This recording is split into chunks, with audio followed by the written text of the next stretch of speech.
Hoje, dando continuidade aos temas da DOCAT, nós vamos trabalhar o tema 8, que trata do poder e moral à comunidade política. E a gente precisa discutir quais são os significados, primeiro desses termos, depois o que é uma comunidade política.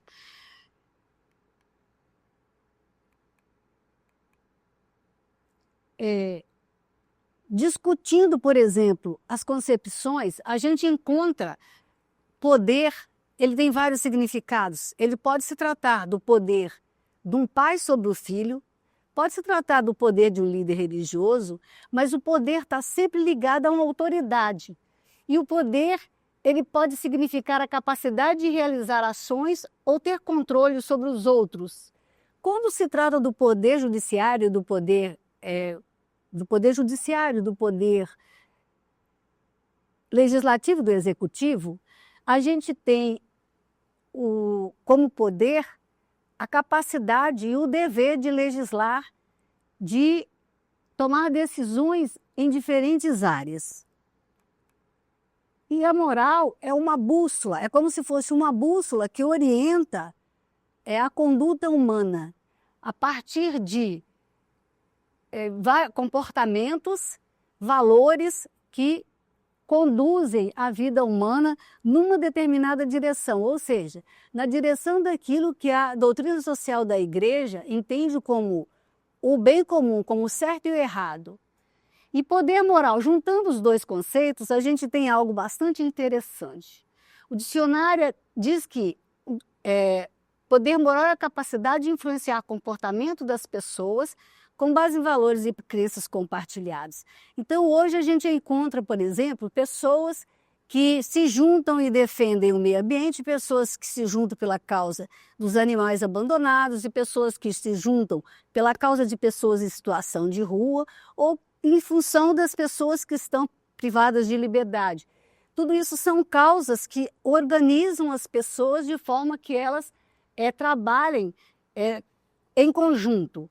E numa perspectiva bíblica, refere à capacidade de discernir entre o certo e o errado, o justo e o injusto, e realizar ações que contemplem o bem comum.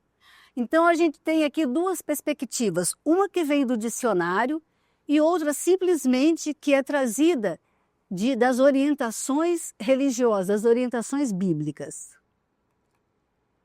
O Papa Francisco, na Fratelli Tutti, ele contribui com a gente dizendo, não podemos deixar de afirmar que o desejo e a busca do bem-estar dos outros e da humanidade inteira implicam também em procurar o desenvolvimento de pessoas e da sociedade nos distintos valores morais que concorrem para o amadurecimento integral.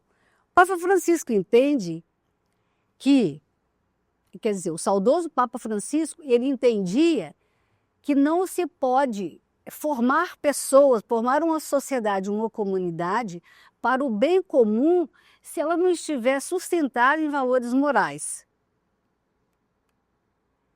E como bem comum a gente tem aqui duas concepções também. Uma que foi cunhada pelo São Tomás de Aquino, que diz que o bem comum consistia, antes de tudo, na comunhão dos santos com a Igreja. Quer dizer, a ordem divina ela estava sempre alinhada à ordem humana. As duas coisas se conectam.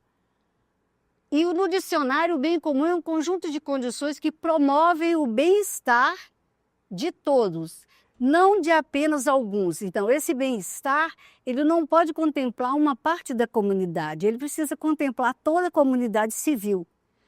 E na referência bíblica, a gente tem que o bem comum refere-se ao bem-estar de toda a comunidade, não apenas alguns. Ou seja, a referência bíblica, ela simplesmente reforça aquilo que está no dicionário, aquilo que o Papa Francisco traz para a gente. Tudo que a gente tem como perspectiva cristã é que o bem comum é aquilo que é compartilhado, aquilo que todos fazem parte, que precisam ter acesso.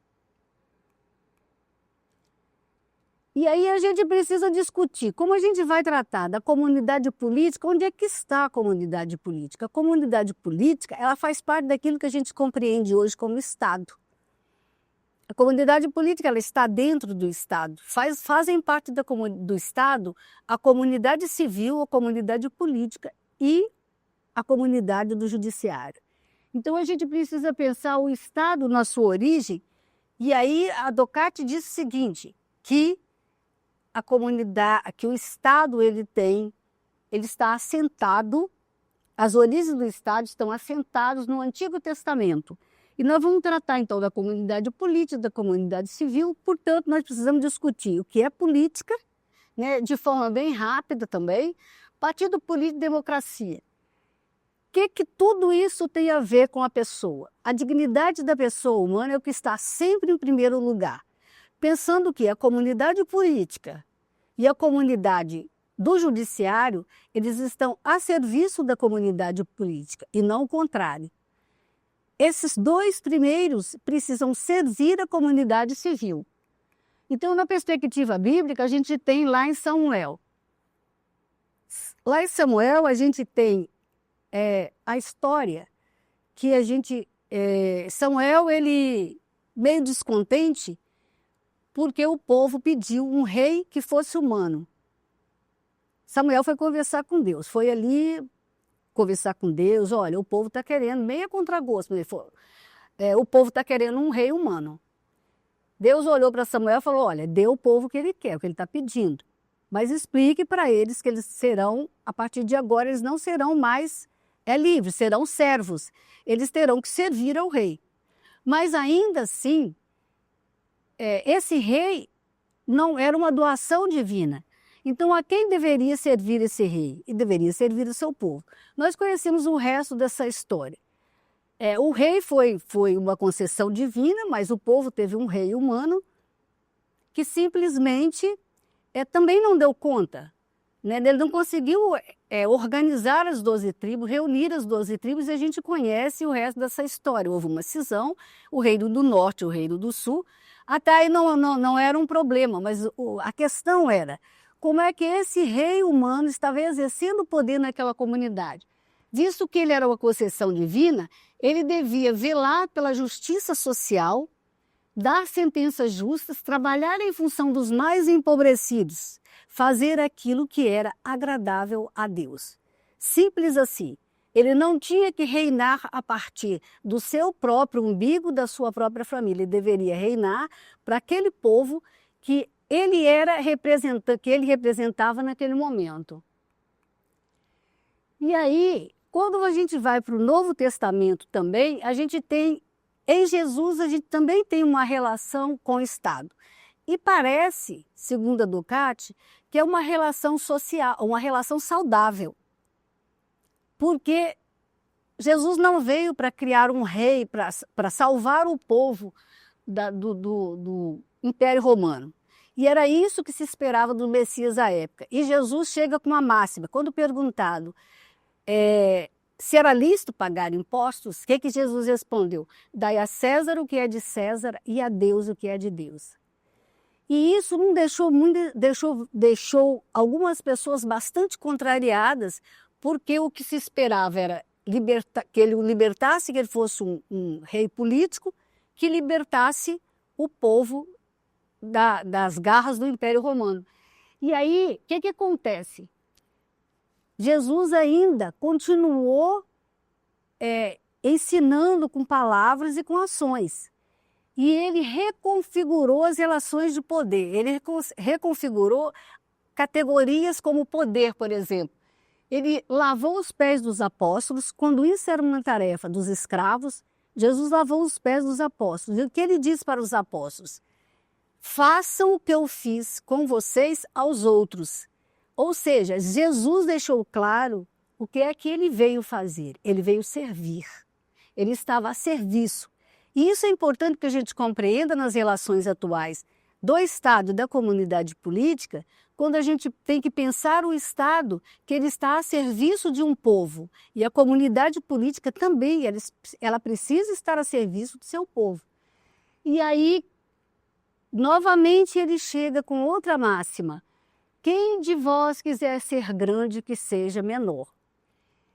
Isso é um problema bastante grave para a época, porque quando ele lavou os pés, isso era papel dos escravos, quem quiser ser o maior que seja o menor, numa sociedade em que existiam as pessoas, as hierarquias, e as pessoas que lavavam os pés não eram pessoas da família, eram os escravos que simplesmente que estavam ali naquela família, estavam a serviço daquela família. Jesus reconverte essa categoria e fala, olha, a partir de agora, nós estamos aqui para servir, eu estou para servir e vocês também precisam fazer o mesmo. E essa ideia é corroborada por Einstein. A grande definição do homem é servir menos, servir mais e dominar menos. Porque Jesus continuou, mesmo em dias não permitidos, ele continuou curando, ele continuou dando vista aos cegos, e ele continuou fazendo aquilo que ele veio fazer. O reino dele aqui na terra, mas a partir da justiça e do amor. E no Novo Testamento ainda, a gente tem que entender que Jesus ele não perdeu na cruz, ele foi um vencedor. Por quê? Primeiro porque ele não foi compreendido nem pelas autoridades políticas, nem pelas autoridades religiosas. E segundo, ele foi preso, torturado e morto, mas só que nesse paradoxo da crucificação, da morte de cruz, é que ele nos fez compreender como é perigoso o exercício do poder sem a devida medida, sem devidos valores morais. A gente pode se perder em nome desse poder, porque na cruz ele denunciou como o poder e a riqueza pode influenciar tanto a comunidade política quanto a comunidade religiosa e a comunidade civil de um modo geral. Então, no exercício do poder, seja em qualquer dimensão, a gente precisa ter o cuidado. Como é que eu estou lidando com o outro? Eu estou servindo mais, eu estou ouvindo mais, eu estou acolhendo, ou eu estou simplesmente dando ordens e mandando? E aí, partindo dessas premissas, a doutrina social da igreja, ela compreende. Primeiro, o Estado é uma obra da natureza. E a gente precisa entender muito bem esse Estado como obra da natureza. O Estado não nasce naturalmente como um pé de feijão, não é assim. Ele é uma obra da natureza porque o homem é, por natureza, o ser que forma o Estado. Então, quem de fato criou o Estado foram os seres humanos. Quando a sociedade ela começou a se complexificar, pensou-se que era preciso algo que organizasse toda aquela situação, todo o caos da comunidade, que criasse alguma legislação para que o Estado, porque aquele pedaço do território ficasse devidamente organizado. E assim foi feito, criou-se o Estado. Mas como é que a gente precisa entender o Estado a partir da doutrina social da igreja? O Estado ele é subsidiário, ele não está em torno do próprio umbigo. O Estado ele precisa servir a comunidade civil, principalmente cuidar das pessoas mais empobrecidas. Então é para isso que o Estado precisa servir. Ele precisa, mas também a doutrina social da igreja, ele lembra, olha, a doutrina social da igreja, ela defende o Estado laico, mas ela diz, olha, embora o Estado seja laico, ele precisa atuar contra o relativismo religioso e ele precisa atuar contra valores que degrinem e degradam a vida humana. E ele precisa assegurar juridicamente, por isso o Estado precisa assegurar juridicamente os valores e as crenças religiosas. Não importa se o Estado é laico, e é bom que ele seja laico, mas ao Estado não é dispensado as orientações a partir de princípios e valores morais. E a comunidade política, como eu disse, ela faz parte desse Estado. Em nosso caso, a comunidade política, a gente podemos atribuir a comunidade política ao nosso parlamento, ao nosso sistema legislativo, executivo, E são esses sujeitos que fazem parte da comunidade política que precisam pensar os próprios valores a partir de valores morais que devem orientar a sua conduta, porque a comunidade política é aquela que regula os negócios da comunidade civil, mas ela não exerce o poder a partir de si mesma.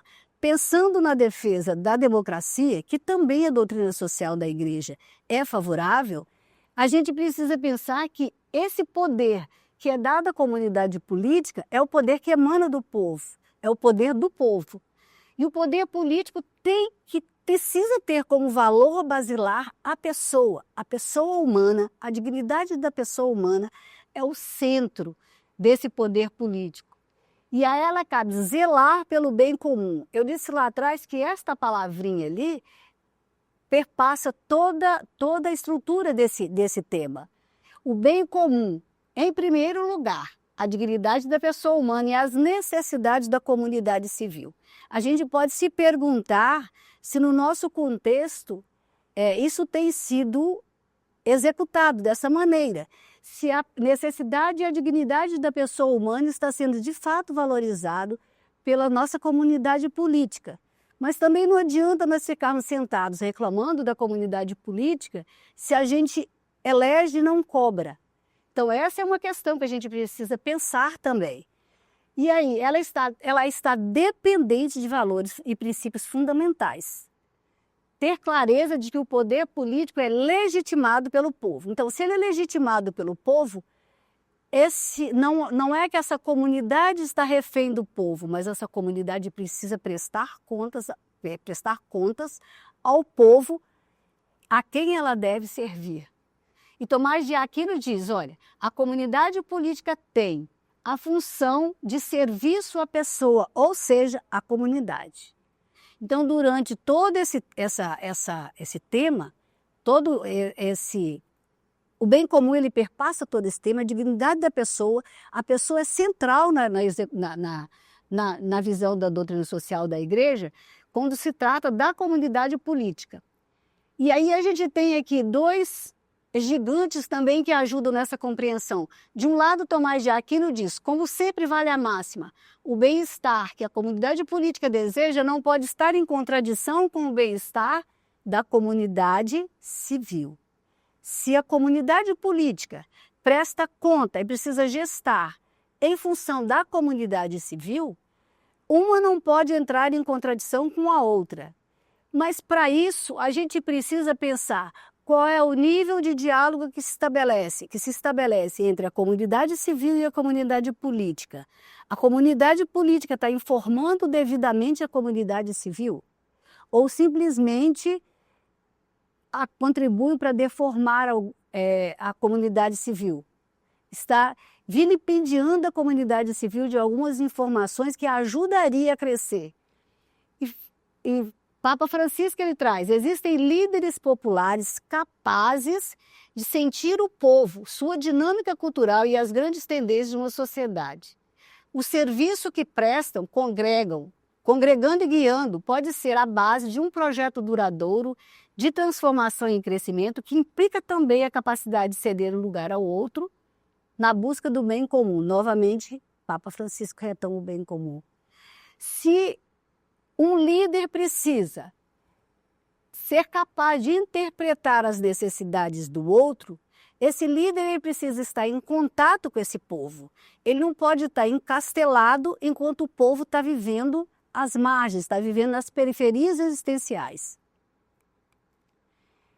E aí, para pensar na comunidade política, a gente também precisa entender o que é política. E para mim, assim, embora a política tenha origem num termo grego, politiquê, não sei se é exatamente assim que se expressa, mas a política que é criada ou inventada, digamos, pelos gregos, ele era uma política e uma democracia que esbarrava numa democracia extremamente limitada, mas que ainda assim alguns eram convidados para ajudar ajudar a compreender as demandas de uma determinada comunidade. Só que, para mim, o melhor conceito de política, quem traz é o Papa Francisco, lá na Fratelli Tutti, novamente. Papa Francisco diz, a política é a arte do encontro. Se a política, Papa Francisco traz esse tema num período período não, ele traz esse tema, ele aborda esse tema num tempo que é preciso a gente pensar na endemonização da política. A gente precisa da boa política, que é o que o Papa Francisco chama. Precisamos da boa política, precisamos de bons políticos. Então, a gente não pode endemonizar a política, segundo o Papa Francisco, porque senão a gente cede espaço apenas para o mercado. O mercado controla e, por sua vez, a política ela vai se esvaindo e as instituições vão se esvaziando e vão ficando cada vez menores. Então, a gente precisa de boas políticas, precisamos da política. Lembrando também, gente, que, assim, política não é só para os políticos. Políticos somos todos nós somos essencialmente seres políticos porque nós somos capazes de tomar decisão. Quando a gente decide algo ou decide não decidir, também ficar em cima do muro, nós já decidimos alguma coisa, isso é um ato político. Então, política ela é maior do que a comunidade política, ela está para além da comunidade política, embora estes exerçam a política na concepção de que são eles que precisam tomar decisões, precisam legislar em função da comunidade civil. E a política ela está ligada ao direito e à lei, sobretudo aos direitos fundamentais da pessoa humana, do cidadão e da cidadã. E na ética cristã, a pessoa é a razão, objetivo e convivência política, da convivência política. E a política precisa estar a serviço. E a quem ela favorece quando a política serve? Quando a política serve, ela pensa o bem comum do outro. Ela pensa no outro, ela pensa na solidariedade, ela pensa no acolhimento, ela pensa na distribuição, ela pensa na justiça social. Então, ela não se enriquece e ela não corrompe. E aí, a gente também precisa, se a gente fala em política, em comunidade política, então a gente precisa discutir para que servem os partidos políticos? É bom que eles existam? É bom que eles existam e eles precisam existir. Mas o que a doutrina social da igreja ajuda a gente a pensar? Que os partidos políticos eles servem para organizar a opinião pública, a opinião da comunidade civil. Então não serve falcatruas, não servem fake news.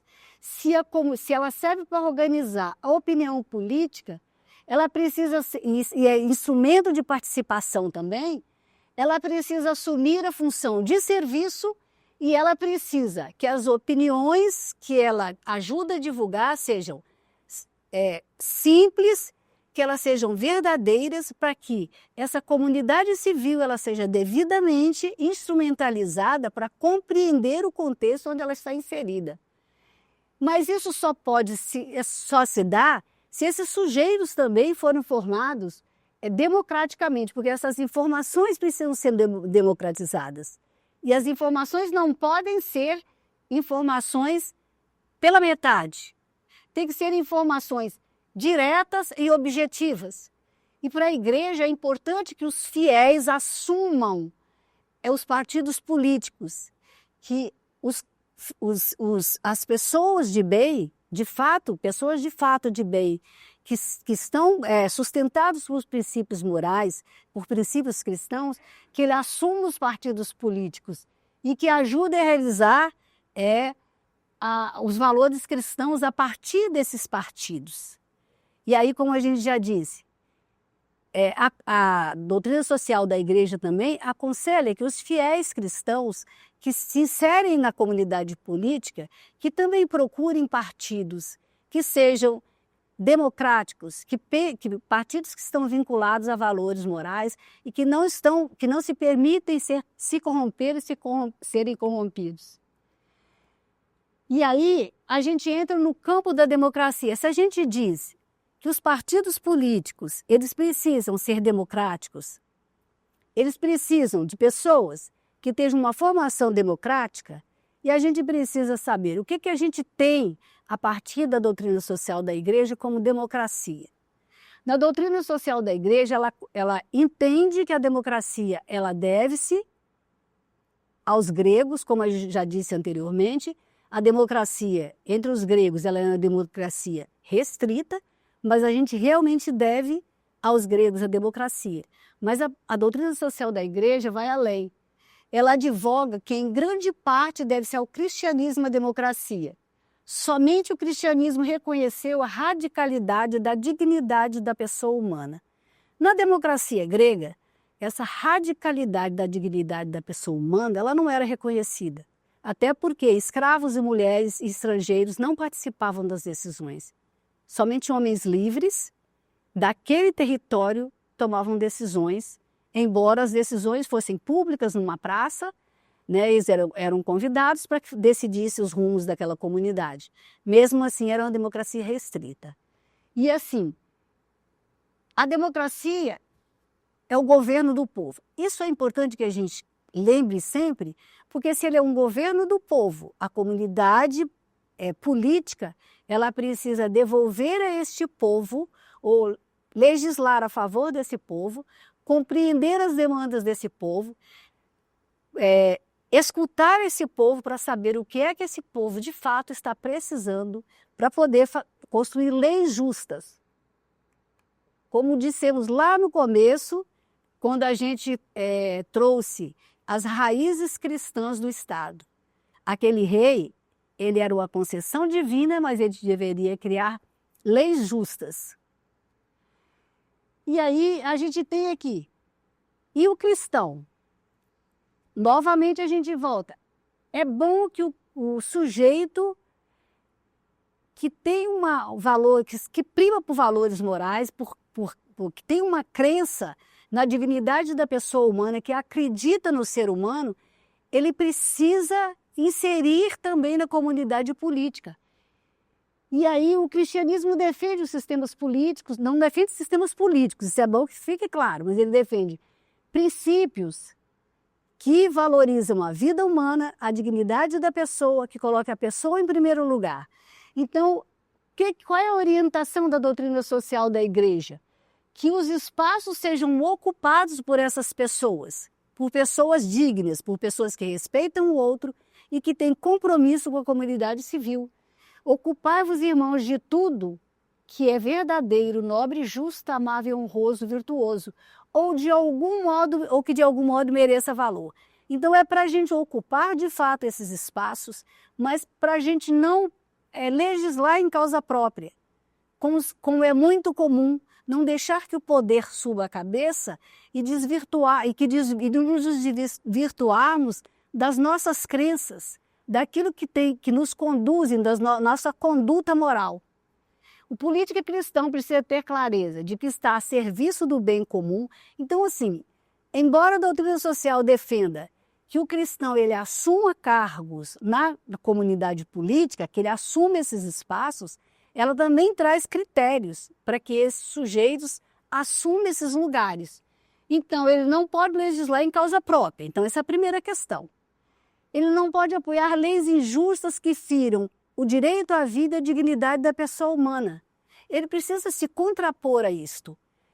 Sempre que houver uma lei, uma proposta de lei que o político cristão entende que não vai valorizar o ser humano, que não vai valorizar a casa comum, que não vai valorizar a vida, é preciso que ele se posicione. Ele não pode deixar que isso aconteça. Porque se ele deixar, ele está sendo conivente e está rompendo com os valores, com os princípios morais, com os princípios cristãos. Ele exerce o poder com autoridade, mas sem autoritarismo ou arbitrariedade. Então, isso também é importante. Tem algo que é muito interessante, que as pessoas dizem assim, sabe com quem você está falando? Então, isso é muito comum, uma autoridade referindo-se a outra pessoa, aparentemente de tamanho menor ou de em condição menor de fala, a pessoa impor-se de forma arbitrária. Então, tem critérios claros para que cada sujeito, quando assume esse poder, digamos assim, numa comunidade política, ele precisa segui-los. Ele não pode se desvirtuar do caminho. E como se trata da dignidade da pessoa humana, que está em primeiro lugar, aqui eu trouxe também uma parte da doutrina social da Igreja, lá no DOCAT, que diz daqueles que violam as leis. Até agora nós estamos falando da comunidade civil de um modo geral, mas nós temos pessoas que estão em privação de liberdade e que também a doutrina social da Igreja, ela traz aqui para a gente algo que é muito importante. O Estado simplesmente aprisiona as pessoas. E assim, só a nível de informação. Hoje nós temos mais de 24 mil pessoas privadas de liberdade no estado do Espírito Santo. Nós somos o terceiro que aprisiona mais pessoas aqui. Então eu estou falando disso porque esse é o chão que eu ando pisando muito. Então, o que acontece aqui? Nós temos mais de 24 mil pessoas privadas de liberdade, em celas onde cabem 6 tem 18, então são corpos amontoados e que a gente acredita, que o Estado acredita que vai salvá-los. É uma forma desumana de regredir essas pessoas ainda mais a estados ainda mais inferiores ao que eles chegaram quando foram privados de liberdade. Então, o que a doutrina social da Igreja diz? Como lidar com pessoas quando violam as leis? E ela diz, olha, porque o homem é sempre homem, uma pessoa. Mesmo os cidadãos que são arguidos de um crime, não lhes pode ser negada a solidariedade. O castigo não deve humilhar nem segregar. O que nós temos de fato visto nas unidades prisionais é a segregação das pessoas que estão em privação de liberdade. E o Estado ainda acredita, nos coloca como alguém, a Igreja como aquela que vai lá para ressocializar a pessoa que está em privação de liberdade. Isso não é verdade. A gente sozinho não dá conta, porque o braço do Estado ele é mais forte do que nós, principalmente em se tratando de unidades prisionais. As penas servem para proteger a ordem pública, para a correção do culpado, e não só uma forma de reparação.